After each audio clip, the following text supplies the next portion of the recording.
he was in my backyard, and he's like, "Man, you've got it all. You're the luckiest man in the world, man. You've got it all. You've got the new house, your kids, um, you've got everything, a dog, and he's like, you've got the perfect life." And I looked at him and I'm like, man, things aren't always what they seem.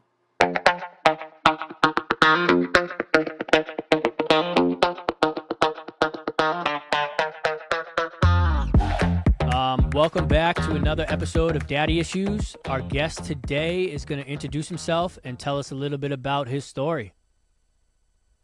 Yes, hi, my name is Erik Diamond, and my story, I guess, starts when we met. Um, I was just getting out of a high school relationship, basically. I had a daughter who was, a few months old, and I had to make a decision about my life and, to try to better her life, and I decided to join the Marine Corps.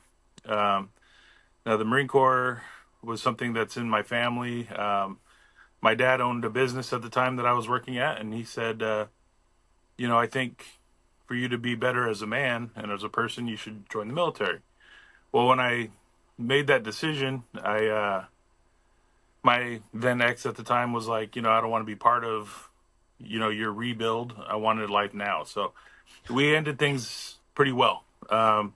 She was, I was young. I was 20, just turning 21, and she was 24. So she was ready to be Yeah. in life, and I can honestly say I was still a child. I was still drinking, partying, doing things I shouldn't do, and I felt like to be a better father, I was going to have to do something to whip myself into shape. A little drastic, but At that young age, I mean, to be able to kind of make that decision and be like, yeah, I got to, step up my life a little bit. I mean, 2021, that's pretty young. So good for you. yeah, yeah. I thought so. My dad, a lot of it was my dad giving me guidance and advice like he always has. I come from a broken family. Um, when I was 11, my dad left, and my mom raised me, but my dad was always there. So, I got to give him credit to that. A lot of things that my parents went through, it's funny how history sometimes repeats itself. And I took my dad's advice, took my mom's advice. My mom didn't want me to go uh, for obvious reasons. Of Mothers don't course. want to see their baby, Yeah. go through that. But I went through that, and my ex girlfriend and my daughter were at my graduation. They were part of it, and we're still close. We're still really good, close friends. So I went right before I joined the Marine Corps.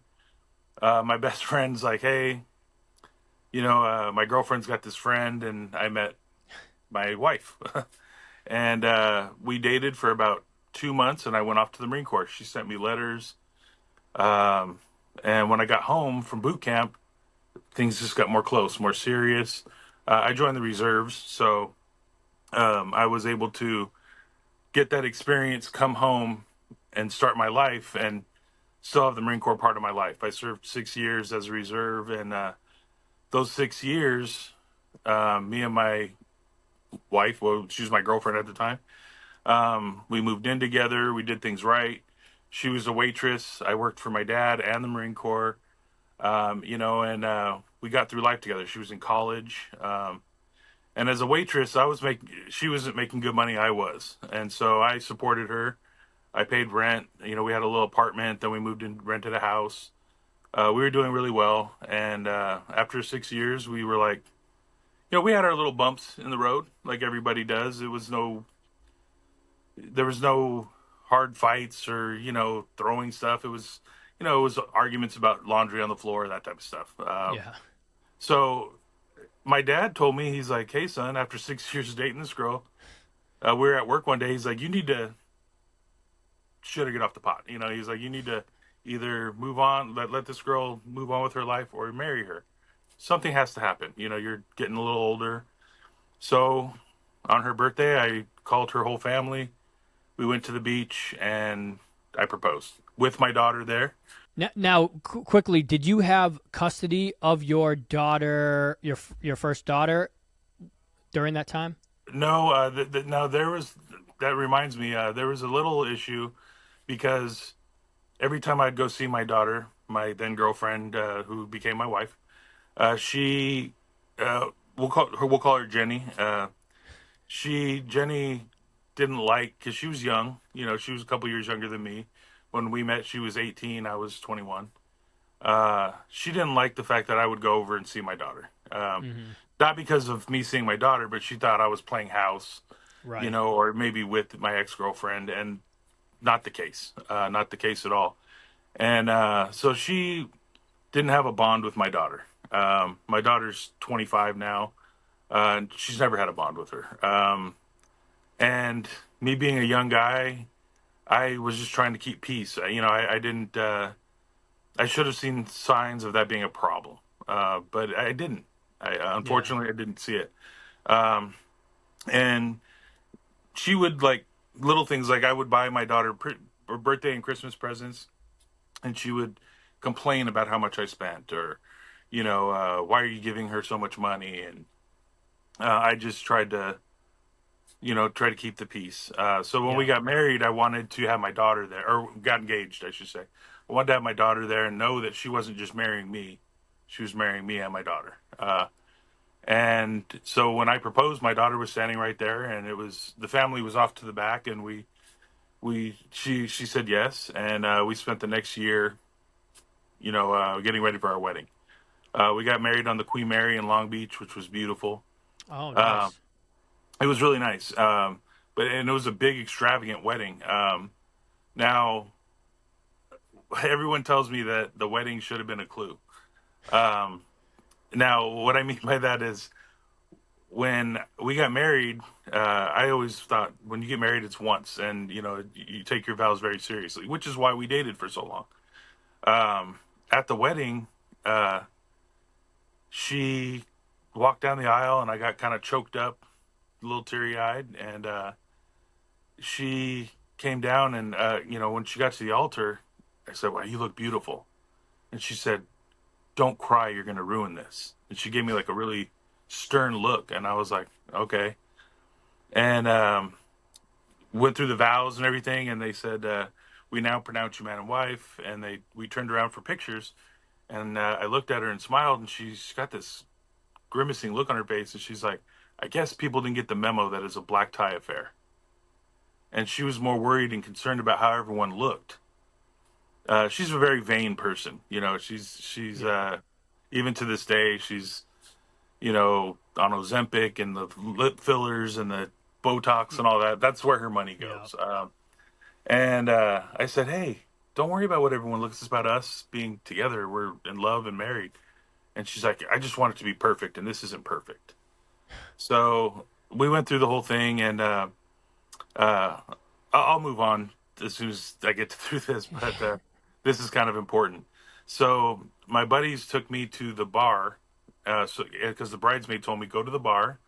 We're gonna get her set up in the bridal suite, and you know what married couples do on the first night, whatever." And I said, "Okay, yeah, that sounds good." So me and my boys went and had a few drinks, and um, the one of the bridesmaids came up, and she's like, "Okay, here's the key." And so I walk in to the room, and she's in an old baggy T-shirt on the bed with all these cards and money and stuff. And I was like, "What's going on?" She's like, "Oh, I'm counting all the money we got today from the wedding." Uh, And she's like, "Come help me count this." And I said, "It's not really what I expected." And she's like, right. "Oh, she's like, "You weren't expecting sex, were you?" She's like, "I'm exhausted. My feet hurt." She's like, "We could do that another night." And that was our wedding. And Damn. it was just a costly, not fun time for me, and not what I expected. Yeah. So moving on, we had a pretty good life. I worked really hard, and my company was doing really well. I owned my own mortgage company at the time. My dad handed over the reins, and in 2009, the mortgage company, the whole industry fell apart. I don't know if you're familiar with it, Oh but yeah. Yep. Yep. um, everyone was losing their homes, and I went from having a lot of money in the bank to I was working a part-time job as a security guard to pay my employees. at night, graveyard, and I just couldn't do it anymore. So I quit my job, and I had money, a little money in reserve to pay rent for like a month. So my buddy of mine had a gun shop that he worked with, and he said, "Hey, they'll pay you on weekends for security." Um, I started working there and flourished, and uh, within a few months, I became manager, became real close friends with the owner. Was doing really well, and I was a photographer for their catalog. I was doing a little bit of Nice. everything. Yep. Really enjoyed it. There was a lot of history in that job, and we had guns from like White Earp, and we had some really high end stuff. And I really enjoyed the history of it. Being in the Marines, I respected guns and And their is this out in value. California? Yeah, yeah, Southern Yeah. California. This was in Orange. Um, we're from Orange County, so Okay. that's we. I was having a little drive, but it was nice. And as time progressed, um, we we got pregnant, which was a plan. My ex-wife had a plan for everything in her life. She was going to go to school, get a job, be a mother. All these things were planned out, and I could respect that. I Mm-hmm. needed that. And even though we weren't financially where we thought we should be, we were able to take care of a child. And so we had my daughter Bella, and things were great. Um, it was tough, you know, trying to be a parent and work and everything else. And Of course. my ex-wife wanted to move to this place called Irvine, which is a really high-end place.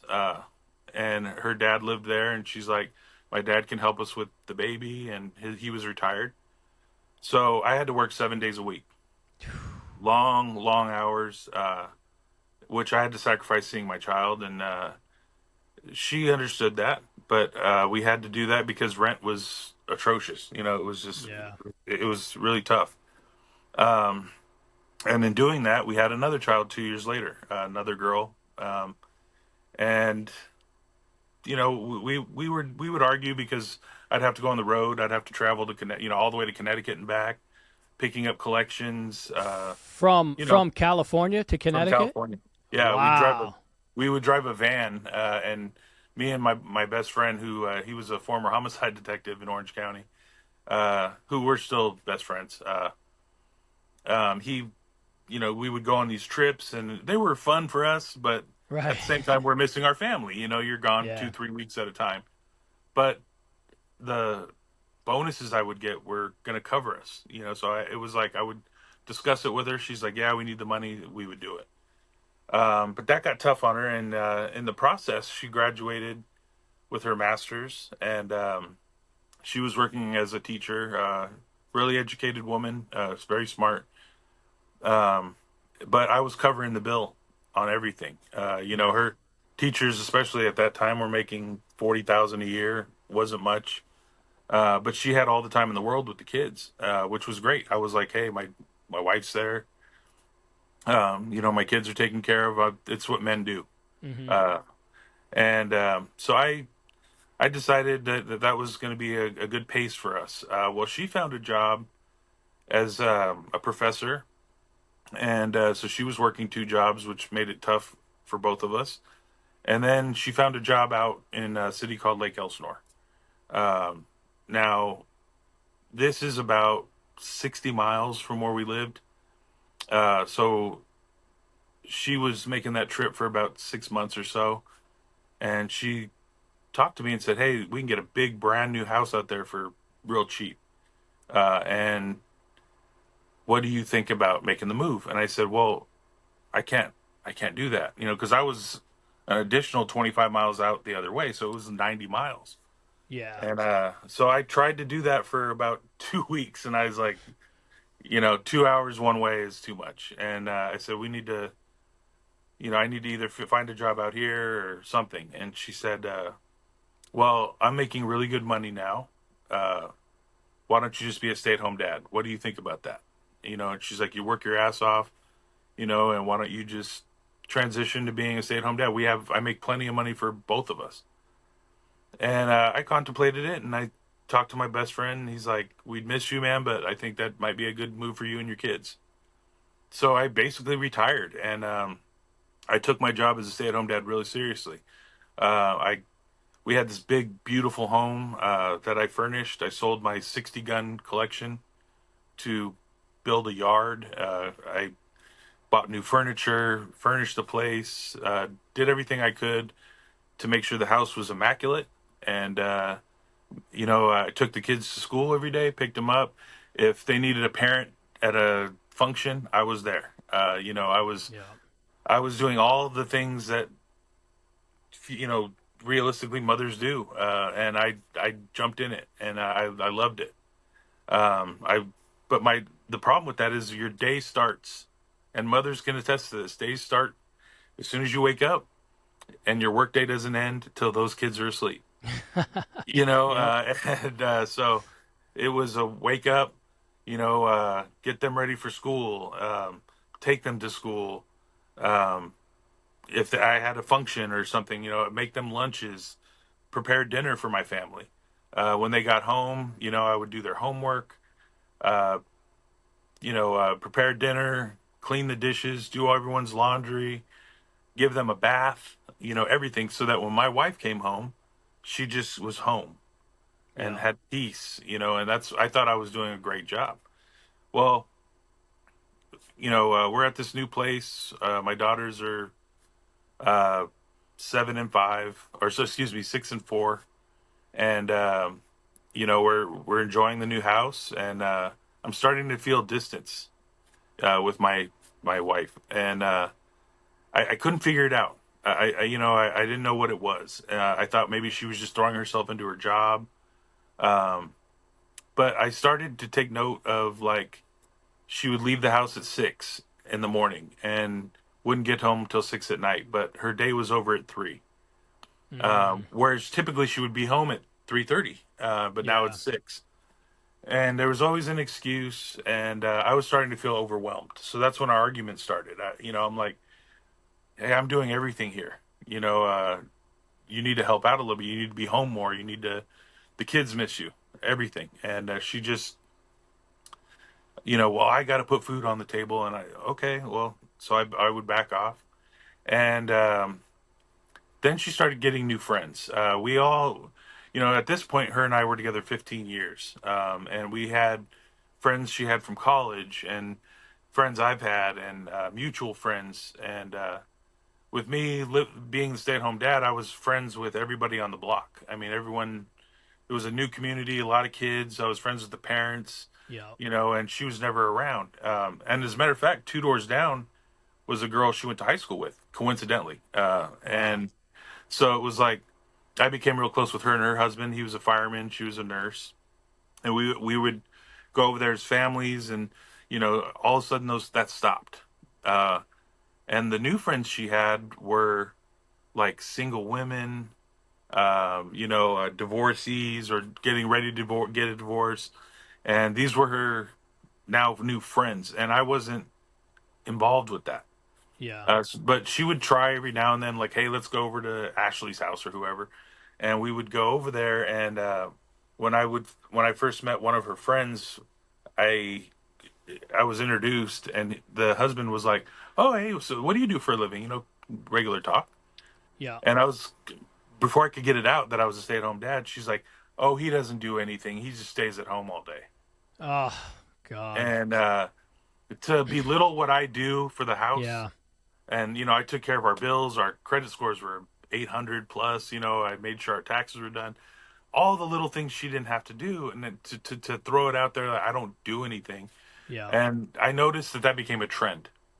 And I had a discussion with her about it, and I said, "Hey, I don't like that." And she was like, "Oh, she'd brush it off. It's a joke, whatever." I said, "Okay, well, it's not a joke to me."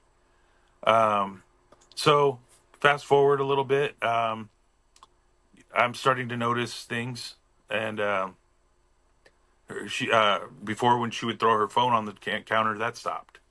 She had it on her all the time. Um, the kids liked when we had this big, beautiful home, but we had a loft, and they liked when we had like sleepovers, just me and the kids and the mom. Well, she stopped doing that. She started going into the bedroom, and I would see she would go to bed early, and I would see the glow coming from under the door, which she's on her cell phone. Mm-hmm. And there was just these little things that were nagging at me, but I never thought she would cheat. Yeah. Never crossed my mind. Um, and I started getting those feelings of, she was putting me down for my weight, and she just not a proud wife. It was just little things she would be nagging at me about. So I started checking her phone. I mean, and I started investigating. And one time, a guy from her work texted her, "Hey, are you on your way? We've got your margaritas waiting for you." And I confronted her. I said, "Hey, what are you going out drinking when you should be home with your family?" And it got worse and worse. And so I confronted the guy. I said, "Hey, man, leave my wife alone. Yeah. I don't want her going out with you. You're married. She's married." Hey guys, this episode is brought to you by BetterHelp.com. If you're listening to these podcasts, then clearly you're going through, a hard time. And I used to think therapy was, kind of a joke. It wasn't really for me until I actually went and, realized it's very beneficial. Even doing these podcasts, talking about our issues and, the things that men aren't really supposed to do helps out tremendously. So go check out betterhelp.com. And if you use the code Daddy Issues Podcast, you'll get 10% off your first month of therapy. So that's betterhelp.com/Daddy Issues Podcast. She got really mad at me about that. Which is so crazy because if that was reversed, she Yeah, would be yelling at you constantly about that. I mean, and good for you for stepping up and hitting up the man, and man to man, he should have been like, "Yo, my bad. Won't happen yeah, again." yeah, Damn. and that's what I expected. Yeah. And that didn't happen. He was, I mean, in a way, he said, "Hey, man, it's nothing. We're just coworkers and this and that." I said, That's "Okay, well, nope. still, you know, I'll uh, tell you. I'll tell you right now. That's not there. There's no men and women cannot be friends at I all. agree. I Yeah. agree. I think I mean, you could have colleagues, that Right. you're friendly with, Yeah. but when it Yep. starts to be like you're going out afterwards, you're trying to work something out, Yeah. There's an and end game that's for that. absolutely, and Yeah. that's how I felt. And I told him, I'm like, "You're married, you have kids. How would you feel if your wife was Good for going?" you. And he's like, "You're insecure," and he's all the typical stuff. Yeah. So, um, in doing so, I found that um, because my kids would end up with my wife's phone sometimes, and my daughter came up to me one time and she goes, "Dad, there's a guy that messaged mommy," Oh no and way. so I looked at the message, and the messages had been deleted, but I think she thought the conversation was over, and he ended it one more time with, "All right, good night, babe." Oh my And god. so I confronted her. I said, "What is it?" She goes, "He's an old friend from high school. He just, it's that's how he talks. It doesn't mean anything." And I said, "No, there's something weird going on." Um, well, that turned into while all this was happening, she confronted me one day and in the garage and said, "Hey, I want a divorce." And I had already known things were going on, and I said, I broke down. I said, Yeah. the first thing I thought was I'm losing my kids and my family and my house. Now, one quick thing I have to note that is really important is my sister and her husband, who have an amazing relationship. They have amazing children. They came over, and my brother-in-law, he he was in my backyard, and he's like, "Man, you've got it all. You're the luckiest man in the world, man. You've got it all. You've got the new house, your kids, um, you've got everything. A dog, and he's like, you've got the perfect life." And I looked at him and I'm like, "Man, things aren't always what they seem." Mm-hmm. Uh, Now, one thing I did forget, we got pregnant about uh, a year before all this happened, and we had my son. So My son's at this point a few months old when all this is happening. And I noticed when she was pregnant that the past pregnancies she would balloon up and worry about the kid and what she was eating and everything else. This pregnancy, she really kept the weight off. Wasn't eating right. Was complaining about not being able to drink. And so when my son was born, she hit the ground running. She's like, "You're going to be in charge of feeding the baby. We're going to feed it formula."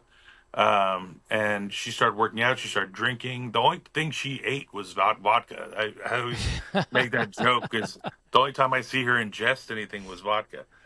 She wasn't an alcoholic. She still isn't, but it was really important to her to have that crutch. Yeah. And my neighbor at one point called me and said, "Hey, Jenny's here at the pool with the kids. I think you need to come get her." And I said, "What do you mean?" And she said, "Well, she's been drinking vodka all day long, and I don't think she should drive home." So I went and got the kids and her, and I walked back to the pool, got her car, came back, and I noticed her drinking had stepped up, and she started smoking, which she never smoked. Um, Now I'm not perfect. I have to say one thing. During this time, I was smoking weed. Now it was a new thing to me. But after the kids went to sleep, I felt like it was a way for me to unwind, but not have a hangover. So I Yeah. would puff a little bit, and it would put me to sleep. And she said that was a problem, so I stopped. um, it wasn't something that I needed, but I enjoyed. So like I said, I wasn't perfect. I had my flaws as well, and I, along with those flaws, I think that maybe I could have showed her more attention or given her something. I think it takes two to have a divorce. It does take two, but I don't think I think she was looking for different attention. Yeah, Especially you now staying home and how she was belittling you. I think yeah, she was kind of over it, like, oh, my husband just, especially hanging out with her friends, their husbands are probably, doing whatever, and they can sit there and say, oh, my husband's this banker or this businessman, and blah blah blah. yeah, Oh, what does your husband do? So I think she was kind of yeah. like over that. I agree. I agree. There was she would talk about other husbands, and like one of the wife's husbands was really good shape, and they had a Yeah, pool, and she's like, I had my own private cabana boy and all this stuff, and little things that like just dig me, of and course, yeah. I was like, okay, well, it is what it is, and I if I really fought to try to keep us together. I asked if there's therapy, what can we do to make things better, and it was never on the table for her. So yeah, so there we are. We got a newborn son. She's starting to go through these things and posting stuff on Facebook and Instagram and stuff of her at her friend's house. She would wear what I call mom bathing suit, one piece Yeah. with shorts and stuff. She would wear that to their house, but then in pictures she's wearing like a thong bikini and drinking, and I would see her smoking, and the pictures changed from, it's funny how pictures change from like you and your kids and your husband Yeah. to all of a sudden it's like a single party time. All these pictures now all of a sudden that she's posting are of her having a good time alone and in bikinis and face selfies and all this stuff, and nothing of the kids Yeah. or me, but more importantly the kids. And those are all the changes I noticed. Now, one night she right before she asked me for a divorce, she said, I'm gonna go have a little high school reunion with some friends in Chino, where she's from, and she's like, I'll be back. And she left, and usually I was able to text and call, and I was getting a little worried. It was like midnight, and she didn't answer her phone. About 2:30 in the morning, she calls me, and she's like, sorry, I fell asleep on so and so's bed. And I said, okay, well, get home, get home What? safe. Turns out the guy she had been messaging from high school, he's from Vegas.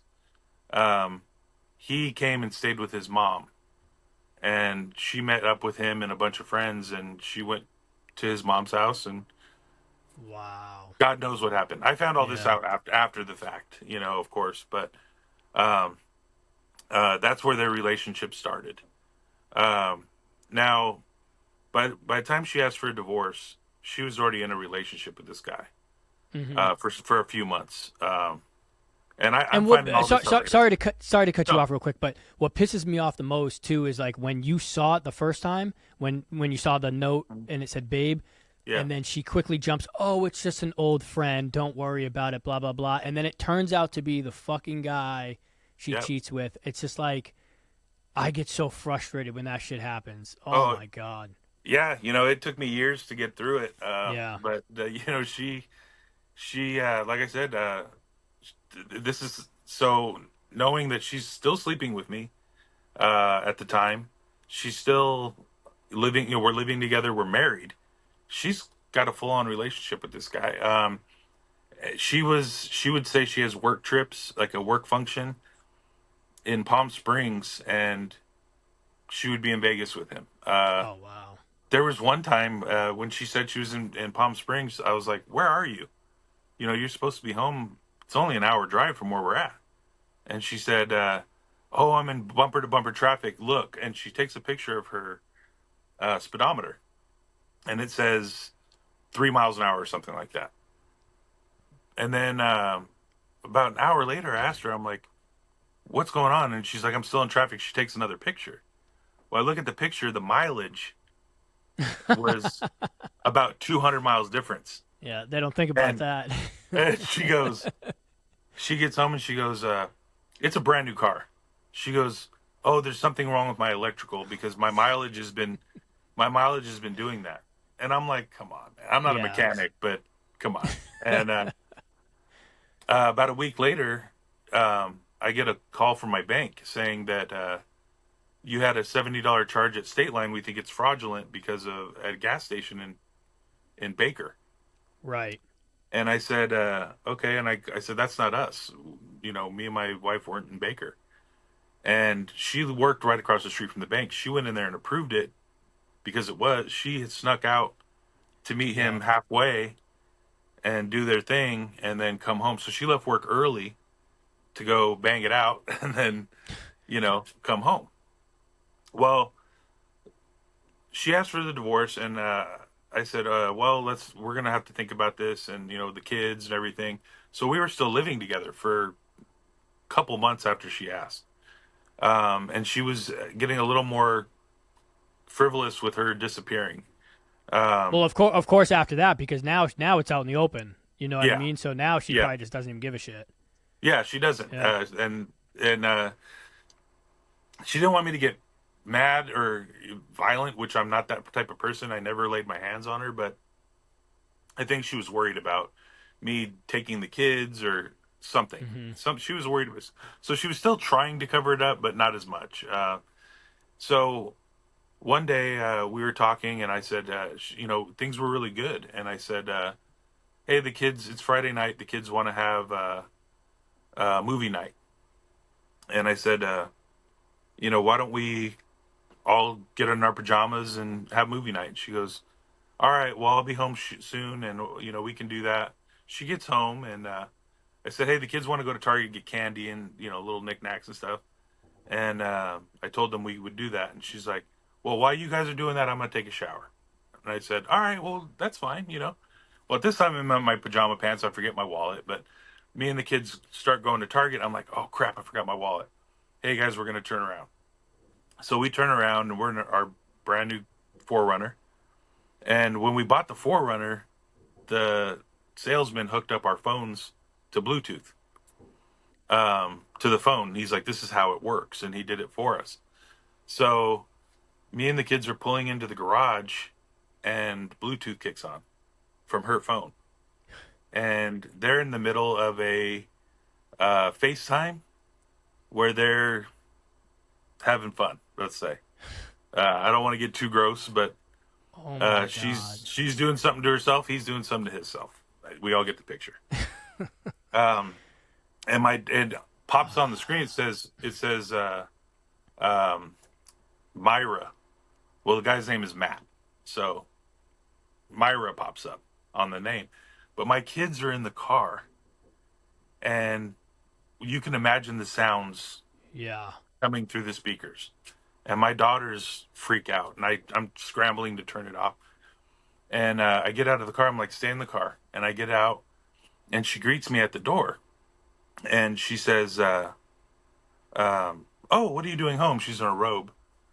And she's like panicked. And I said, what am I doing home? I'm like, what are you doing? And she said, I'm not doing anything. Just getting ready to get in the shower. And I heard the garage open, and it scared me. I said, oh, you weren't talking to Myra? And she went ghost white. And as we're talking, the phone rings because she obviously hung up on him, and you Right. know. So I grabbed her. She tried to hide her phone up on the fridge, and I went and grabbed it. And she's chasing after me. I go out front and to the front yard, and I answer the phone. I say, "Hey, who is this?" And he starts getting real, attitudey with me, and he's like, you know, uh, I don't want to get too much into that conversation, but we were yelling back and forth. Yeah. And I was like, leave my wife alone. We're married. We have kids. What is your problem? And I was like, I know who you are. Stay out of my life. And while this is happening, she's jumping on my back. She's punching me, hitting me, scratching me. And it got to the point where I took her phone and I threw it because, I mean, she was just on top. But you got to remember, this is Friday night, 5 o'clock. Everyone's getting home, Mm-hmm. watering their lawns. And when I start looking around, all my neighbors are watching this. And so I said, I'm taking the kids to my sister's. They don't need to see this. I'm taking my kids to my sister's house, and she's yelling at me, "No, you're not taking my kids. You're not taking my kids." So I said, I don't want them here witnessing this. So while I'm driving, I'm almost to my sister's house, and the police call my phone, and I told them the whole situation, and they said, "Okay, well, um, call us back when you get to your sister's house." I get to my sister's house, and my wife had sent her pictures of all this redness and like stuff on her chest, and she told my sister that I had beaten her. Um, Now my sister, who I'm very close with, was like, "What happened?" And I told her the whole story, and the cops called me again, and they said, "You need to come back, and we need to talk about this." So I did. I drove my kids back to the house, and my ex-wife or my wife's sitting there and crying and everything, and my neighbors are all out there, and they interview me, and she, they said, "What do you want to do?" And I said, "I want to take my kids to my sister's house. I don't want them here." They said, "Okay, that's fine." And my ex-wife was like, "No, no, no, he hit me and this, that." And they were like, "What do you want us to do about her?" And I said, "What do you mean?" They go, "Well, we could arrest her right now for assault. We talked to all the neighbors. We heard what happened." And they saw the scratches and stuff on me. Yeah. And I said, "Look, I was like, I really don't want to see my kids to see their mother arrested. Yeah. No harm, no foul. Let me just get out of here with my kids." Dude, first of So all, after what happened, I mean, I would have broke down. But after yeah, what happened, then she jumps on you. Then she does false allegations that could have screwed your life up if your neighbors weren't around, and you still have her back and are like, I yeah, don't want you to be arrested. yeah. No, Damn, and that good was for more for you. my kids Right? because at that point it would have served. It would have done it right. It would have Yeah. probably helped me feel better. um, so I took my kids, and after that, my daughter had a birthday party, and she told me it was over between her and this guy, and she wanted to try to make things work.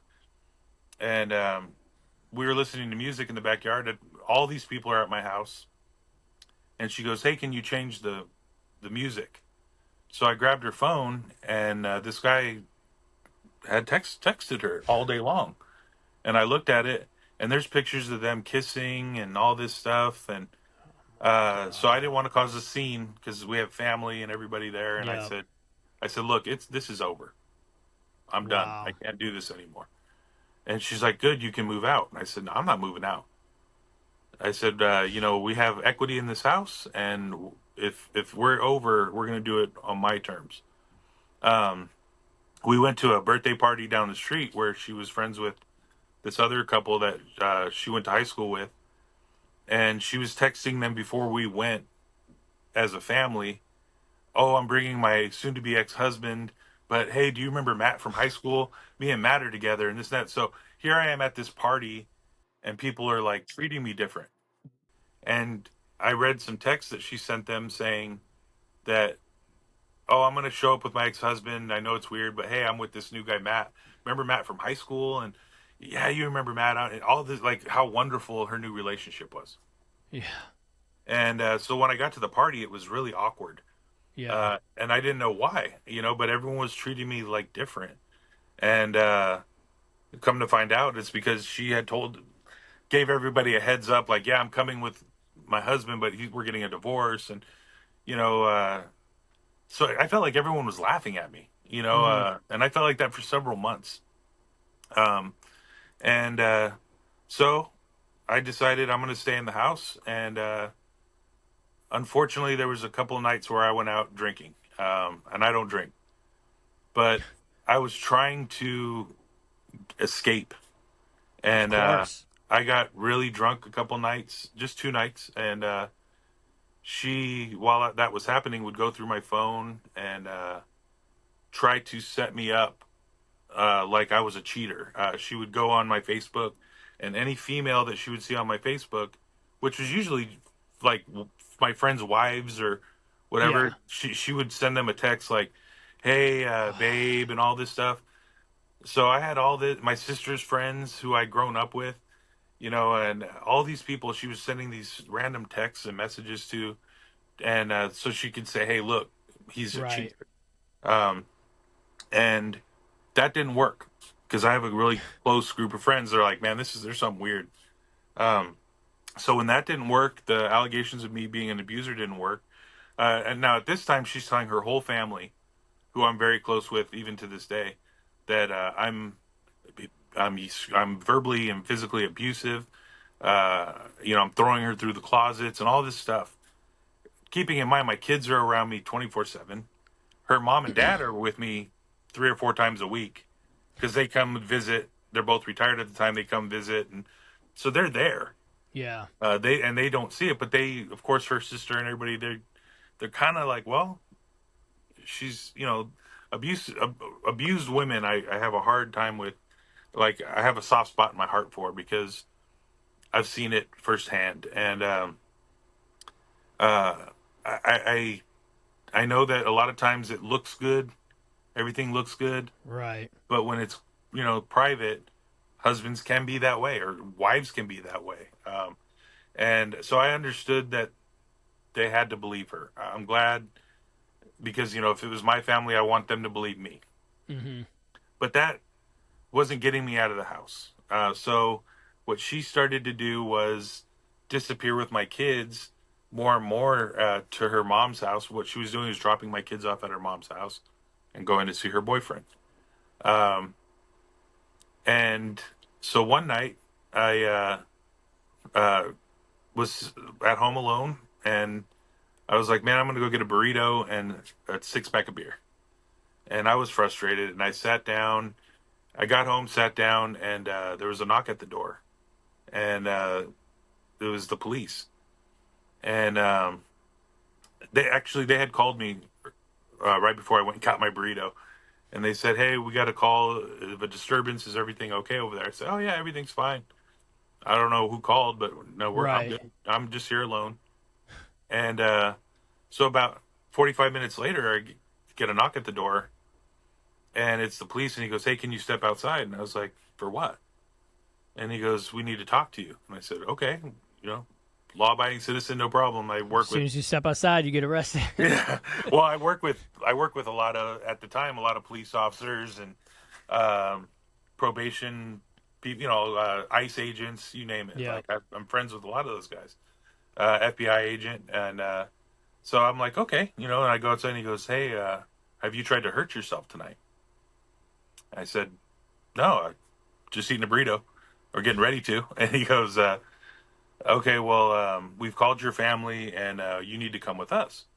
And I said, for what? And he said, well, we were told that you took a bunch of pills. Jesus. And I said, no, I was like, I have pills in the house, but they're thyroid medication and ibuprofen, like there's nothing I could hurt myself with. And he said, well, you either come with us in cuffs or you come with us willingly. So, Wow. okay. So my family shows up, my mom, dad, and sister, and they're worried because my ex-wife called them and said, Eric's trying to kill himself. Yeah. Um, Eric's trying to hurt himself. I'm afraid because he's got guns in the house and all this stuff. So my dad and mom were talking to me, and my sister's really worried. And they were like, "Hey, we're just gonna take you to the hospital, get checked out." So I go to the hospital. They pump my stomach. They take blood tests, everything. They talk to me. They're like, They had to pump your stomach even though you "Oh told yeah, them that you didn't take anything? oh yeah, the charcoal." Wow. It was Yeah. a Yep. miserable night. And everything was fine. Obviously, I had nothing in my stomach, and I even made a joke. I said, "When am I going to be able to eat my burrito? I haven't eaten all day. Like I'm starving." Did they find that out afterwards that you didn't take anything? Yeah, Or yeah. do they They have no clue? Okay. within about an hour, and they Jesus. released me. They said, "Look, we don't see anything Sorry wrong with about you." that. Yeah, like but we have to as protocol. I say, "Yeah, I get it, no problem." Um, so I went home, and my mom stayed the night with me because she was Still worried. nervous. Yeah. Yeah. And the next day, my ex-wife realized that didn't work. Um, so she threw it in my face that she was in Vegas with this guy, and I got upset, man. I was really emotional. I was sad. Yeah. All the things, but not suicidal. I was upset, Right. and so I went to my sister's house, and I was shaking. I was really emotional, and this was around the 4th of July, and I remember on the 4th of July laying on my mom's floor. I had this big, beautiful home with my kids, dog, the perfect life, right? Now I'm in my mom's apartment on the floor uh, with an old pillow and a throw blanket that barely was covering my feet. And I'll never forget this. And I'm hearing fireworks out in the open, and people having a good time at the pool and everything. And I could hear all that. And I was there just breaking down emotionally. Like Mm-hmm. I, I was the lowest point of my life, crying, and I had been through a lot of stuff in the military and stuff, and nothing had ever hit me like this. So the next Yeah. morning I woke up and I said, I talked to my mom, dad, and sister. I said, I want to go to Erin's house, my sister, and we need to talk as a family and get through this together. And so I went to my sister's house and they said, what do you want to do? I said, I think I'd like to go to the hospital and talk to somebody. Not in a 5150 try to kill myself way, but I needed somebody to talk to that was outside of my family, Mm-hmm. a therapist or something. And I said maybe they can give me medication because I was, a bundle of nerves, and I couldn't get through it. I needed help. Yeah. Um, so they took me to the hospital and talked to me, and they said, "Hey, people go through this. We can give you a sedative or something like that, a Valium or something, and we'll get you to talk to somebody." Well, in that process, my wife called the hospital because she found my sister called her. And by the way, when my sister called her, my sister's like, "Hey, Eric's telling us about this guy in Vegas and this guy at work and all this stuff. Like what's going on? Are you cheating on my brother?" And she goes, "No, Eric, Aaron, I think he's schizophrenic. Oh God. I think he's bipolar because he is making this stuff up. He's talking about this guy Matt, but he doesn't exist." And my sister's like, "What?" And so while I'm at the hospital, my wife's telling my sister this. She finds out I'm at the hospital. She calls the hospital and says, "I think he's schizophrenic and bipolar. I think he needs help." And they were like, "Well, do you want to commit him?" Or we're like, "Well, and she goes, "I just think he needs help." So I get, I'm in the hospital and they gave me all these Valiums and stuff and I'm out. I wake up to these guys putting me on a stretcher and strapping my arms and legs down. Oh my God. And I'm like, what's going on here, guys? And they were like, we're just taking you to a different hospital. And I'm out of it. I'm like, okay, let's go for a ride. And we get to this hospital and I'm starting to come out of it. And they put me in a mental institution. Um, Wow. um, and when I get there, they strip my clothes down. I'm butt naked. They check you everywhere. And then they give you these flip flops and a green, like, paper outfit. And I'm walking around this room with a TV, and there's legit crazy people there. And People and that the are, funny thing is, if you start freaking out, like, why am I here? They'll be yeah, like, well, this is exactly why you're here, you yeah. psycho. Well, that's how I initially was. I'm like, hey, I don't belong here, guys. Right. And they're like, yeah, that's what everyone says. And you're like, no, no, no, really? And yeah, yeah, yeah, we got it. Anyway, put this green outfit on. You're like, Yeah. so I'm sitting there like looking around, and Wow. it's crazy, man. Like, I mean, there's schizophrenics, there's people coming off heroin, like all this stuff.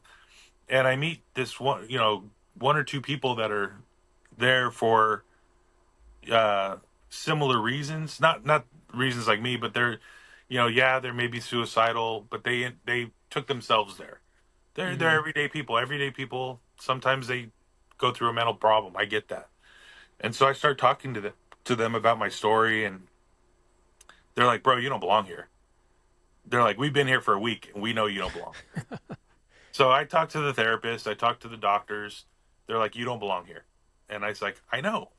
Right? Like, Try to tell you. yeah, get me out of here. So while I'm there, they're packing my stuff to get me out. And at that point, you're already at 5150, which by law means you lose your gun rights for 5 years. No Uh, way. And now, California's strict with their gun laws, so yeah. yeah. Now here's the problem. I work at a gun shop.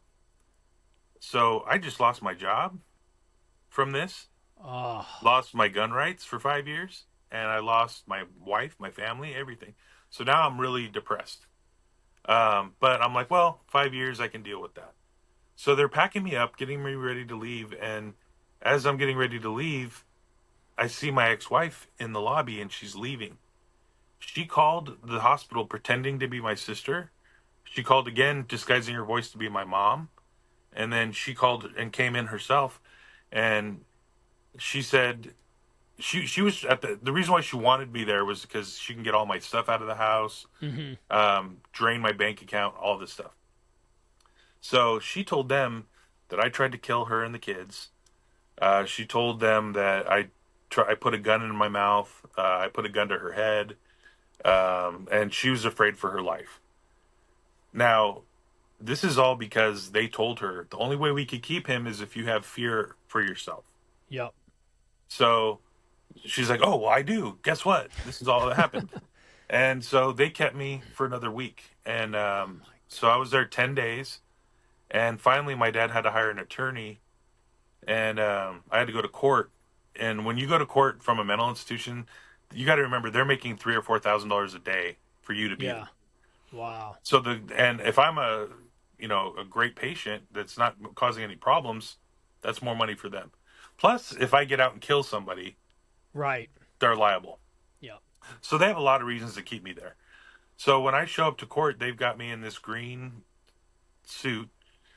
I haven't showered in 3 days because they wouldn't allow it. I look like a mess. Right. Your beard's just all Yeah. fucking. It's like, I And all of a promise, I'm sudden, not crazy. and they're like, yeah, buddy. So the judge says, hey, listen, I don't think you're a threat or a danger to anybody but yourself. And so I'm going to 5250 you, which means you lose your gun rights forever. Um, and that really hit me because, Now, is that I, just in the state of California, or is that yeah, everywhere? yeah, that's the state. Okay. So if I moved to Arizona, I could get them probably reinstated, Yep. but it would be difficult. It would be a Oh, you'd mess. have to get them reinstated. Yeah. Yeah, and I would have to go to court and have all. It cost me $100,000. Um, Jesus. so I was devastated, man. As my dad taught me how to shoot as a kid, this had been my livelihood for the last 10 years. I'm not a gun nut, but those are the rights I deserve as a military personnel. Yeah. I've earned Yep. those rights, and to have them taken away for somebody else's lies was really hurtful. But at the time, I wasn't really worried about that. I was just trying to get out and see my kids.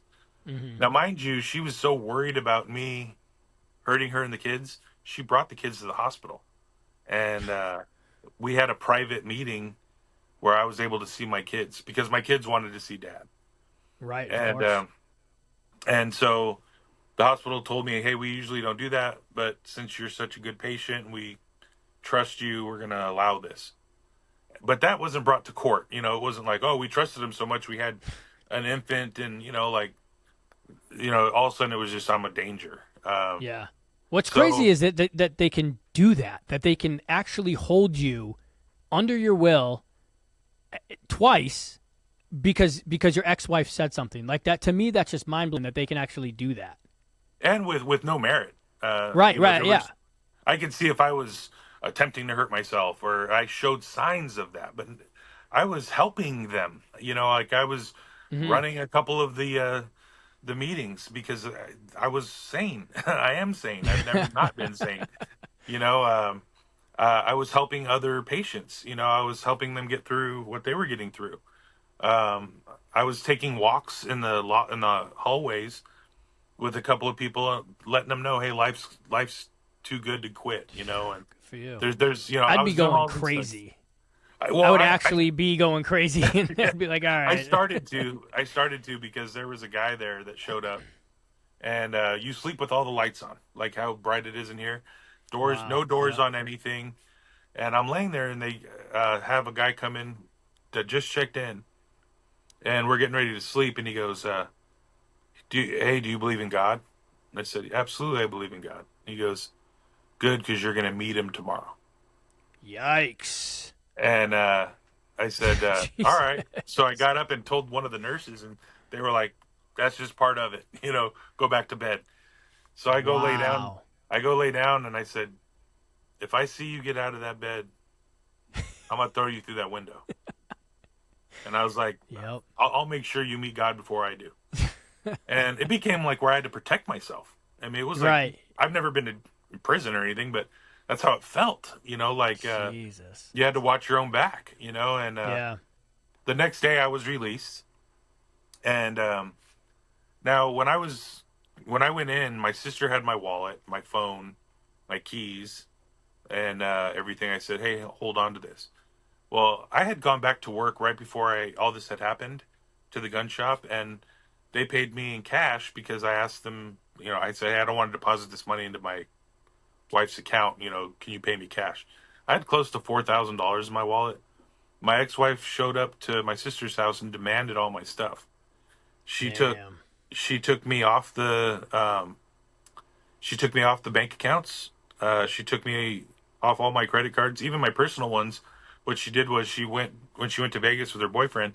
She ran all my credit cards up at the Bellagio, the Wynn, all these things. $2,000 hotel stays. All of them were maxed out. My bank account was frozen against me, and my $4,000 was gone out of my wallet. My car was gone, and she had brought her car because she liked my car better. So her car was sitting in my sister's front yard, and inside of it was packed with just random clothes of mine and stuff that was mine. Damn. And so I got there, and my sister's like, she left her car with your clothes, and here's your wallet. And my phone, she had deleted all the pictures of us over the years. I found a bunch of messages on Facebook, like I told you. That's how I found that out. Um, she actually tried to paint pictures of me as this deviant cheater through going through my Facebook and Instagram. So I got out of the hospital with all this being a mess and not a penny to my name. So I get in her car, call my mom. I'm like, "Hey, I need a place to stay." She told me she changed the locks and everything. My mom's like, "Come on over." So I get there, and my kids are at my mom's house. And I'm like, what's going on here?" And she's like, "I was happy to see them, but Right. why are my kids here?" She said, "Jenny told me it was your turn, that she had had them for the last 2 weeks, and it was your turn to watch them." And I said, well, I thought she was afraid I was going to hurt him. Right. But that's why I'm in the hospital. And she's like, well, she said that they're yours for 2 weeks. So I'm at my mom's house. My mom has a 1 bedroom. I'm sleeping on the floor. My kids are going to have to sleep on the floor. So I had to scramble. I didn't have a dime on me. And I went to try to use the ATM. I couldn't even get food for my kids. So luckily, my dad came over and he brought me some cash. My mom gave me some cash, and I was able to feed my kids. But man, I didn't even have gas, nothing. I mean, she left me with nothing and dumped my 3 kids on me. And my kids were at that time my daughters were telling me everything that had been going on, and it infuriated me. Yeah. I was really upset. I had my dog, who was my best friend, while I was in the hospital. She took him to a humane society in Vegas, um, Damn. and he was only a year old. He was a German Shepherd. And when she told me that, she didn't tell me he was in Vegas. She said, "Happy hunting," because I said I want him back. And she's all, "Well, happy hunting. Good luck finding him." And she started laughing at me when I Oh my was, because God. I broke down. I started crying. I'm like, Of "I want my course. dog back." And she's like, "Happy hunting." She's like, "Ha ha ha ha ha," and hung up on me. And I found out later on that she took him somewhere in Vegas, which, if I'm looking in California, I'm not going to find him. Hey guys, thanks for listening to this episode. If you're enjoying the Daddy Issues podcast and want to help us keep the conversations going, consider joining our Patreon at patreon.com/daddyissuesthetruth. That will help us continue these episodes and connect with other dads who are facing the same struggles. So that's patreon.com/daddyissuesthetruth. And thanks for being a part of our journey. Uh, Right. But you know what's funny too is like, what did I actually do to you? You know what I mean? Like, yeah. she's the one who cheated multiple times. She's the one doing all of this stuff, belittling you. And it's like, and then she's doing all these false allegations. You've only been there to uplift her and be a part of the family and do the right thing. And you by far right now have the worst story of what a woman can do to somebody that I've heard so far. Not like with kids, like Yeah. kids have been taken away and it's been terrible, but you by far, I think, have won the worst Oh, possible that's situation something could happen to. that's awful. Yeah, Right. but in hindsight, things make you stronger and all that. But I tell you, man, um, even up to that point, I was still trying to just be there for my kids, and that's the question I always ask, even to this day. You know, why were you trying to destroy me? Right. Why couldn't you have just let me go and let me live my life? You had moved on, and I think I figured out the answer. The answer is she didn't. She's such a narcissistic, vain person that she couldn't live with herself telling her family and friends She that was in the wrong. she was wrong. Hey, I don't love him anymore, so I cheated on him. Yep. She had to keep herself up here and make me look like I was the problem. Right. And That the only her way, problems were justified. yeah, Her actions were exactly. justified. Yeah. And that's what she did. And uh, she didn't care who it hurt, because it devastated my children. They're still, to Yeah. this day, they don't have the relationship with her that they should. And do you Um, guys do 50-50? You guys have 50-50 now, or how does we that work? do, but unfortunately, I live out by the beach, and because this is where my work's at, and Yep. and I told her we didn't live there to begin with. I think you guys should move where we used to live, where we grew up. And because she loves where she lives, I have to, when I go pick up my kids on weekends, it takes me a 3 hour round trip to go get them. Oh, Like last damn. night, my daughter went to homecoming as a freshman, and I drove out there just to see her take pictures. And I was able to take my younger two to dinner, so it was a worthwhile trip. But Yep. um, I don't get the time I get with them because where they live is such an isolated. It's like almost in the middle of the desert, Mm-hmm. and there's not a lot of work there. She works remotely, but so she's able to do that. Her husband works sparingly in Vegas or whatever he does. So he Wait, so doesn't she's remarried now to that guy. to the Matt guy. Yeah, that doesn't Oh my exist. god. That Right, doesn't right. exist. Oh uh, my god, I get so mad. Well, the story will speed up from here, I guess. So so she's with this guy. I'm living with my mom, um, and we're trying to work things out as co-parents at this point. Yeah. Like I said, she's devastated me. I'm looking. I went back to work for the job I had. I know it's probably not the right thing for them to have done because of my 5250 and everything, but they trusted me Mm-hmm. and paid me in a way that I could get through it without Yeah. Oh being yeah. caught. And it was temporary, but they were like, "Hey, we're going to help you through this." Uncle And Sam. yeah, yeah. Well, I don't know if we want to cut that one out, but no, no, they took care of me. They're like a family to me, and they trusted me. Yeah, that's So, good. um, but no, they kept me going, kept me afloat for a little while, and so we were trying to work things out. I knew she was with this guy. It still hurt me that he was living in my house with all my belongings there still, and Oh, so I was bitter. of I course. would give her attitude and stuff. And he was mistreating my kids. He was drinking a lot around my kids. They hated him because they missed daddy. Mm-hmm. And so one day it was my daughter's birthday, my youngest one's, and I called grandma because grandma was the one watching him at my house. And I said, "Hey, I won't come in the house. I'll stay outside the house, but I want to bring my daughter a little cupcake and a present." So I showed up to the house, knocked on the door. My daughter comes out, both of them, and they're all excited. My son's just learning how to walk. He comes up, and I give them all a hug, and I say, "Hey, I got you a cupcake. And we want to sing you happy birthday." And she's like, "Oh, thank you, Dad." As that's happening, my ex-wife comes to the door, and she starts cussing at me, and this isn't your time to have them. And I Oh, said, "I'm just here to wish my daughter happy birthday. Get right. the f out of my house," and slams the door. So I called the police and said, "Hey, I have 50-50 custody. Well, I will have 50-50 custody once we go to court. But this is still my house. I just want to see my daughter. Can you guys bring someone here just so that I could see my daughter? Like maybe just stand there so that there's no fight." The cops show up and they're like, "Absolutely. Hey, they meet me and they're like, "Hey, we think this is great that you're doing this. We'll go talk to her. It'll be fine." And they come back about 10 minutes later and they were like, it was a male and female police officer. The female was like, "She's a effing bitch."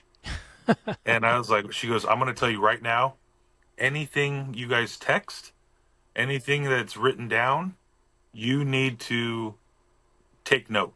Mm-hmm. And that was the best advice I could have got.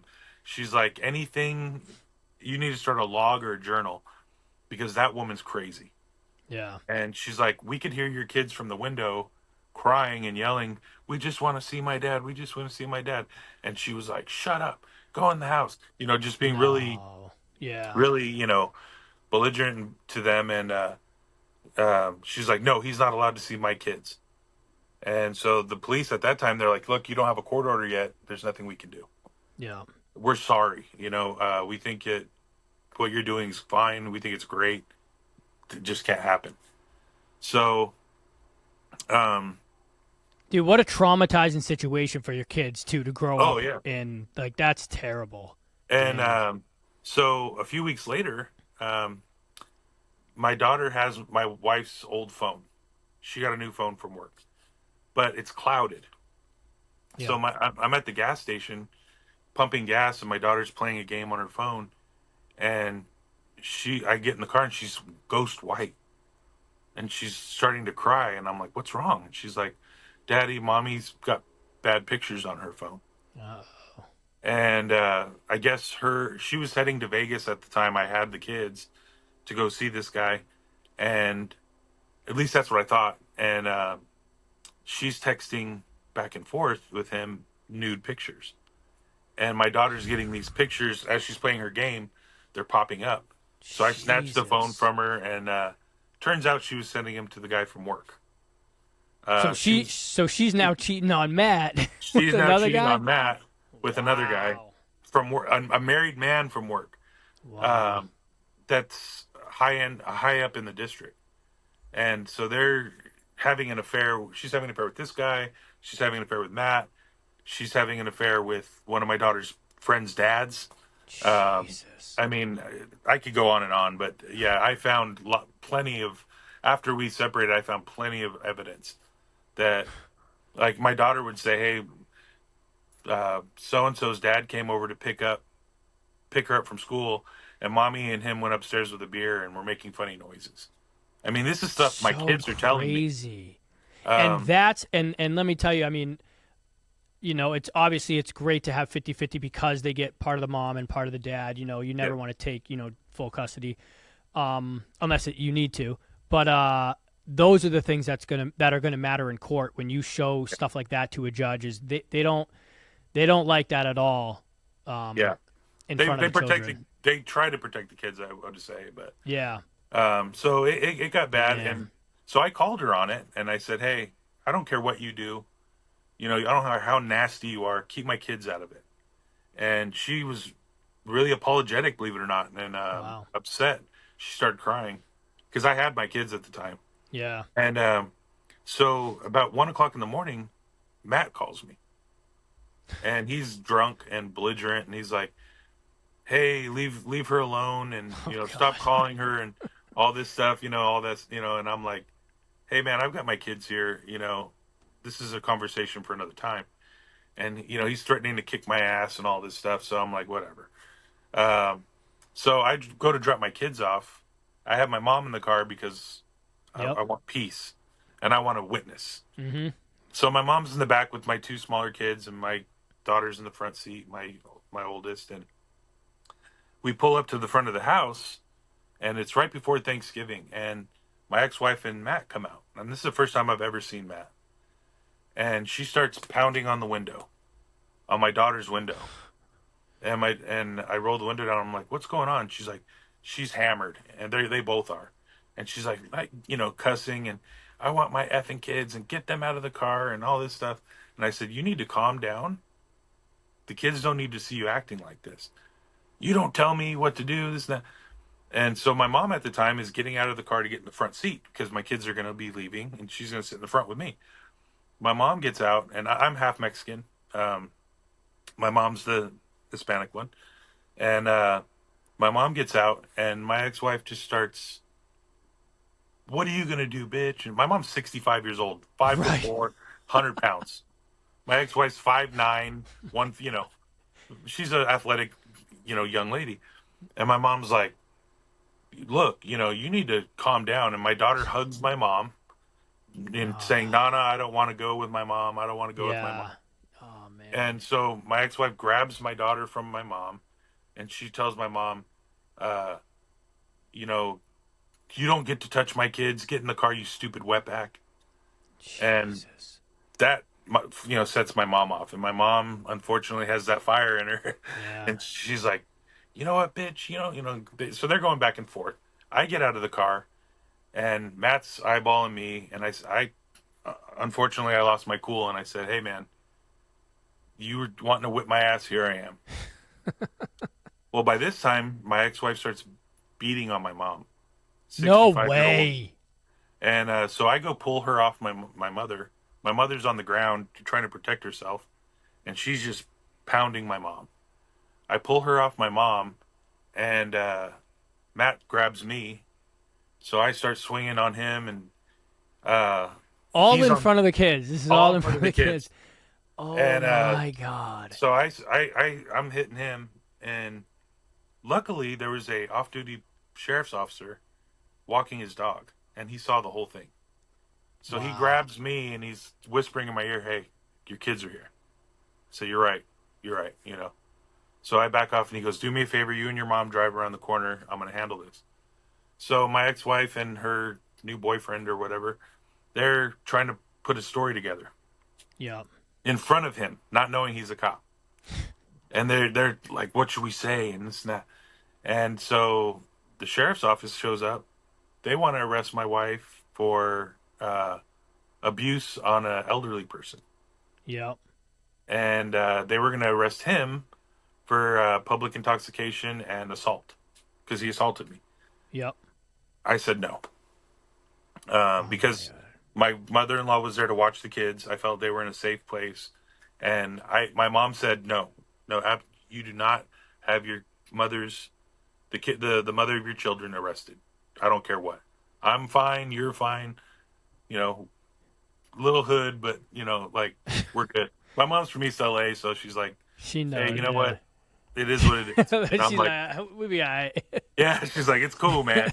I'm like, all right, mom, whatever you say. Dude, your ex is one lucky person. I Oh mean, yeah. this is crazy. So we go to court, and we have to do mediation where for the custody. And I show up, and she's already there, and she's giving me dirty looks and stuff, and I'm like smiling, like I have nothing to worry about. And we're supposed to go in together, but the lady comes out and she goes, "We have to do it separate." And I said, "Okay." So she goes in for about half hour. She comes out smirking at me, and she's like, "Good luck." So okay, I go in there. The lady's like, "Have a seat," and she goes, "That woman is the biggest lying, That's awesome. evil person I've ever met." And I was like, surprisingly, I haven't heard. That's not the first time I've heard this. She starts laughing. She said, "She tells me you have a criminal record. You've been in a mental institution. She has a restraining order against you for domestic violence and everything." She goes, and I panic. I'm like, "No, none of that's true." And she's like, "Sweetie, let me stop you. I've been doing this 35 years." She's like, "She came in with all that. She should know we have all your records in front of us." She's like, "You have Right. a perfect record." And she goes, and I looked at the record about you being in a mental institution, but she's like, I'm looking at all the notes, and I get it. I know why you were there." And Yeah. and she's like, well, she's not going to be too happy when she finds out I'm giving you 50-50 custody. And I said, "Oh, wow, thank you so much." I get all emotional. And she's like, "I would give you 100% custody if I could." Yeah. She's like, "But unfortunately, the way the law is, this is how it has to be." She's like, "But you need to fight for your kids. You need to get them out of that house." And I was like, Yeah. "I'll do the best I can." It's California. Raising three kids is tough. Yeah. So we went into court, and right before we walked in, she told me, "Are you trying to get full custody of the kids?" I said, "Yeah." She goes, "I'll never allow that because I will never pay you a dime." It wasn't that she wants my kids. Right. It was the money. It was she did because remember she's making really good money, and I'm Yeah. not at this point in our life. Forget that I 15 years covered her Mm-hmm. ass. At this point of our life, she's making 180 a year. I'm making 25,000, Yeah. and I'm like, I don't want child support. Like I'm not trying to do all that. Like I'm. She goes, "Well, sign this," and she throws the paperwork at me, and it's her getting all the money, her getting the equity in the house, all this stuff, and I'm like, no. So I go into court, and the judge is not liking her at all. She's got all this attitude. She showed up late, Oof. all this stuff, and he's like, and she asks for I probably got the verbiage wrong, but she asked for a bifurcation or bifurcation, which is basically making her a single person before we're divorced. Mm. And the judge is like, well, why do you want to do that? Because you're covering his medical insurance. If you do that, your medical insurance for him is going to go through the roof. And she's like, "I just want it for peace of mind." He goes, "Okay, I'm telling you right now, if you get married before you guys are divorced, you're going to have a lot of problems with me. You legally can, but if you do this so that you can get married to somebody else, I'm going to tell you it's going to Oh. make you look really bad." She goes, "No, Your Honor, not at all." 2 days later, it was the day after my birthday. The day after my birthday, she marries this guy in the courthouse, in the same courthouse. So you can imagine when we went back to court, he goes, "Okay, Miss So and So," and she goes, "Actually, it's her new maiden or her new married name." And he's like, "You don't listen, do you?" Yeah. And so at this point, he goes, "All right, what do you guys have new to?" And now at this point, I hired an attorney. Every nickel I made was going to paying that attorney. I Mm-hmm. mean, I was having to borrow money from my friend to eat because every penny was going to my attorney. But I hired a good one. And when I showed up, the judge was like, "Is there anything new that you know?" And my attorney goes, "Yeah, Your Honor, we found out that she's been living in their property, but the house is now in foreclosure because she hasn't made a mortgage payment in 11 months. She, to keep me from having getting any of the equity from the house, stopped paying the mortgage Damn. so that that would eat up our equity. Yep. We almost lost our house. It destroyed my credit. Now my Yep. credit's messed up. I can't work at a gun shop. I don't have my kids. All this stuff, and now all my equity's gone. All my money's gone.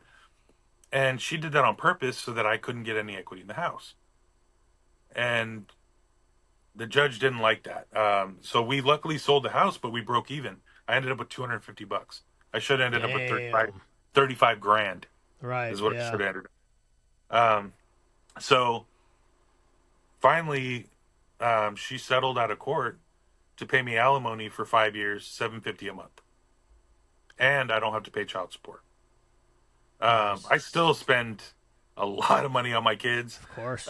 Two of them are teenage girls, and my 7-year-old son. So I think on Fortnite alone, I spend 100 a month. But like Yeah. it's fine. I'm comfortable now. I can, her alimony she gives me, I put right back into the kids. Yeah. And Um, I bet the relationship you have with your children is just so strong oh, it because is. kids will latch to a parent. And especially if she's yelling at them, saying, get back in your room or whatever, you can't see your dad, they're going to latch to you being like, you're the safe one. You're the one that they Yeah. want to be around.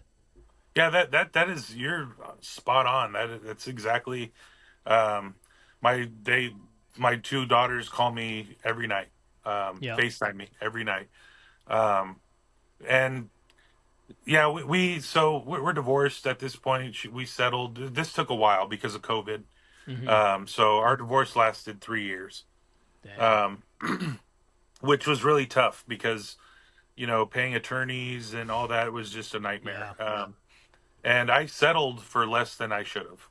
I know that sounds greedy, but basically what I'm getting back is my attorney fees. Right. Yeah. Because my attorney cost me about 35 grand, and I think that's what it averages out to. And there's months she doesn't pay me, which whatever. Between her Yeah. and her husband, they probably make 250, 300 a year. But He'll be in a mental institute soon, so yeah. Well, and not to get into their story too much, but he found out about the guy, and oh, he went chasing this guy down, and she just recently last year ran for school board in the school oh district, Jesus. and the guy that she cheated the guy that was married, his wife slandered her whole campaign. Yep. Good. But She sounds like a nightmare. I blame your dad she for all was. this. I blame him. He Yeah. made you get married. Yeah. Yeah, it's tough, and one good thing, her dad, not to belittle your joke, but her dad passed away. Um, No, and no. when Oh, but no, I blame your dad. Didn't your dad oh say you need to get married? oh yeah, yeah, yeah, no, no, that son of a bitch owes me a beer. No, her dad actually moved in with her and helped raise my kids. And as a matter of fact, he had a heart attack, and when he got out of the hospital, she put everything right back on him. Yeah. I'm not blaming her for his death, but like Right, you right. just get out of a triple bypass, and you're in the hospital for a month, and then all of a sudden you still have to do all the things I was doing, basically, taking care of Hmm. those kids. But her whole family we have a bond and a relationship again because That's good. they know what she did. Yeah. I didn't have to even Yep. say anything. The dark always comes to light, man. I'm a true believer in that, and they figured it out. And so now I have a really close relationship with her mother, and her dad. Him and I patched things up before he passed away. I always respected That's them. good. Always, thanked him for what he did for my children, and But I think she drove him to the grave, man. I really do. Yeah. That guy was in his late 70s, having to drive him to practices, school, picking him up, making him lunches, doing all that, and um, the story kind of continues a little more. But do we have a little more time, or? Yeah, a little bit. Okay. Yeah, I gotta. We ran a little longer, but Okay. yeah, we probably got about like 5 more minutes. I was gonna say like, I can read people very well. Mhm. I love like just seeing how people talk and speak and all that. Everything you've said, you have done it for your kids. Every Yeah. every time you say something, you're like, I'm doing this for my kids. I'm doing this for my daughters and my son. You seem like your demeanor, everything you said, you just seem like such a good, genuine guy. I appreciate And it sucks that this happened to you, but you don't even seem like you. Obviously, you got frustrated. You've been frustrated. You've had your moments. You've cried and stuff like that. But you're very calm about this, and it's just like it's good to see. You can tell you're a great dude. I appreciate it. Yeah, Yeah, that's what I try to do, and my friends that I've had since I was a kid. That's because we're real, and we know yeah, what's real. And the fly by night friends are because they're not, And I've had friends since kindergarten that I'm still really yeah. tight with, and this divorce has taught me a lot, and there's a couple more instances that happened that I won't get into, I guess, but ultimately through all this, um, about a year ago, I was in a bad car accident and had a aortic dissection. Almost killed me. Um, the doctor even called me and said, "You need to say goodbye to your kids. We don't think we can Wow. save you." Somehow I got through it, and right when all this happened, I just got my new job. Um, I was new car. I was driving around in a 2000 Subaru that overheated, and I just got a brand new car. Things were going good. Crashed my car because of a hit and run. Somebody hit me and took off and almost killed me. Wow. And I got through that. And while that happened, all of the stuff that I owned was in storage, burnt to the ground. Uh, Jesus. so God just kept testing me and testing me and testing me. But this last year, man, has been such a blessing. I'm working at a trucking company. I'm doing really well. My kids are flourishing, and I'm happy, And when I was in the hospital, laying there right before my surgery was going to happen, that's why my voice is messed up because they paralyzed one of my vocal cords, but it saved my life. Um, I lost my voice for about 6 months, couldn't talk. Wow. But while I was in the hospital right before my surgery, I said, God, if you get me through this, I'll change. And I got through the surgery, and all that hatred I had for my ex-wife, all the anger, everything she had done to me went away. Mm-hmm. Um, it's unfortunate I had to go through a tragedy like that to let that go. But Yeah. ever since I did, and I forgave her in my heart, I didn't tell her I forgive her because she would be like, "What do you forgive me for?" It's not Just for turn it her. back around It's on for you. me. Yeah, it's for me. When Yeah. you let go of all that in your heart, you're able to live a better life. Mm-hmm. And I guess this whole story I've told, like she's run for city council. She's been in beauty pageants where she's won Mrs. USA, where she won. Um, and then she said she was an advocate for spousal abuse. Oh God. Um, and I had to write her a letter saying, "Listen, I'm going to sue you for defamation of character and all this." So she dropped that part of it. But Yeah. there's things that have happened even since the divorce that she's still trying to knock me down. But what I'm saying is, aside from all that, I have let it go, and I'm at peace now. And the things she says to me now are less and less because she knows it doesn't bother me. She can Yeah. see that. And I think the main thing that I have to get through to the next guy that's going through, no matter how bad, is to get through it and release that anger and hate in your heart. Get rid of it because it's just hurting you. Me hating her doesn't hurt her. She doesn't care Exactly. if I hate her. But Yep.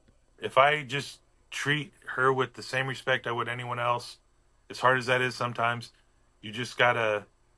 She's a little bit of a different person than she was 5, 6 years ago. Yeah. She's a better mother.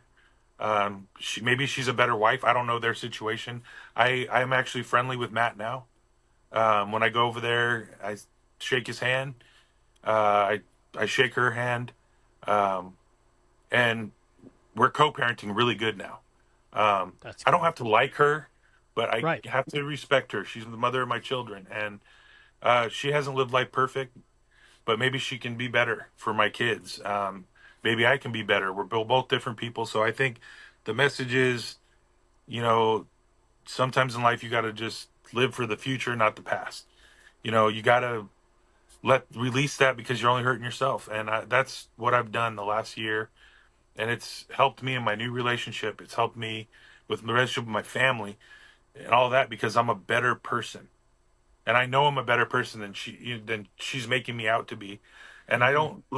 don't, if she wants to say all these bad negative things about me, that's fine. I know who I am. My close personal friends and family know who I am, and that's what's important. You know, Yeah. knock out all the other noise, and live for yourself first. Live for your kids. Believe in something. Doesn't have to be God or whatever, but believe in something that keeps you straight, keeps you moral, keeps you right, and good things will happen. I went through, like I said, the fire, the car accident, everything. I can see why people want to kill themselves after all that, but Yeah. I just kept putting one foot in front of the other. Went to Yep. work, and got things done. And I need to provide for my family. I need to provide for my kids. And man, when my kids come over, I don't talk negatively about their mother and I used to. Mm-hmm. But now it's like, how's your mom doing? And this and that. So now when Yep. they come over, this is a safe place. And Right. I think their Yep. mom's okay with me now too. I saw her yesterday for my daughter's thing, and we got along great. So we fast forwarded a little bit, but I'm glad she's her and I have that relationship. And to be honest with you, I don't hold anything she did against me. It's made me who I am. I'm a better person, and who knows what demons she was going through, man. It's unfortunate, but Yeah. And we're and all that's we're all in a good place. yeah, and that's a big message for all the dads because I hear a lot of dads, they get stuck. A lot of them talk about suicide, and because they're in just such like a bad position right then. But it's like if you don't keep moving forward, you're going to be stuck. And right now, I haven't heard a worse story of things that have happened wrong to somebody, and you just kept moving forward. And it's so important to do that. But thank you so much for coming on, man, and sharing your story. Yeah. That it was amazing. Thank you for having this podcast because I know we met on Yeah, a Facebook thing, and that group has helped me through a lot of this. And I think unity and guys telling their story and what you're doing is thank you. I huge. appreciate that. And keep doing what you're doing, man. It helps. It really helps. And I think you're doing a really really good thing. Me down.